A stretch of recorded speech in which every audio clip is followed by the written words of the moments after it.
Flight lieutenant Tauqir ইসলাম সাগরের আজ প্রথম একক মিশন ছিল বলে জানিয়েছেন বিমান বাহিনীর এক কর্মকর্তা। বিমান বাহিনীর সেই কর্মকর্তা বলেন, তৌকির আজ প্রথম একক মিশন ছিল। একটু আগে তিনি ডুয়াল ফ্লাইট পরিচালনা করেছেন। এয়ারক্রাফট টেক অফ করার একটুখানি যাওয়ার পর এয়ারক্রাফট কোনো রিয়েক্ট করছিল না। তারপরে এয়ারক্রাফট স্টল করে, তখন তার কন্ট্রোলে ছিল না।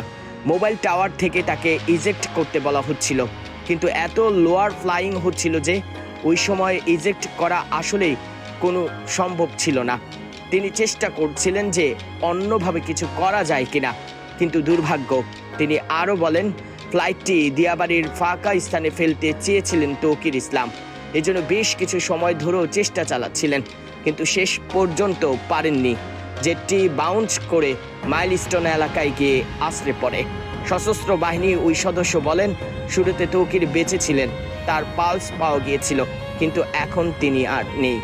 এর আগে তাকে হেলিকপ্টার MI-17 করে রাজধানীর একটি CMH হাসপাতালে সিসিউতে ভর্তি করা হয়েছে। ওই সদস্য আরও জানান, বিধ্বস্ত হওয়ার সময় ফ্লাইটেই ছিলেন তৌকির। এটিই ছিল তার প্রথম সোলো ফ্লাইট। উল্লেখ্য, দুপুর 1:06 উদয়নের পরপরই মাইলস্টোন স্কুল অ্যান্ড কলেজের মাঠে বিধ্বস্ত হয় বিমানটি। F-7 VGI মডেলের এই প্রশিক্ষণ বিমান বিধ্বস্ত হয়ে এখন পর্যন্ত 19 জনের মৃত্যুর খবর পাওয়া গেছে। 70 জনকে জাতীয় বার্ন ইউনিটে নেওয়া হয়েছে। খবর পেয়ে ইতোমধ্যে ঘটনাস্থলে কাজ করছে ফায়ার সার্ভিসের 9 ইউনিট। সেই সঙ্গে উদ্ধার তৎপরতা ও আইন শৃঙ্খলা রক্ষায় যোগ দিয়েছে 2 প্লাটুন বিজিবি। দুপুর 1:22 দিকে ঘটনাস্থলে পৌঁছায় ফায়ার সার্ভিসের প্রথম ইউনিট।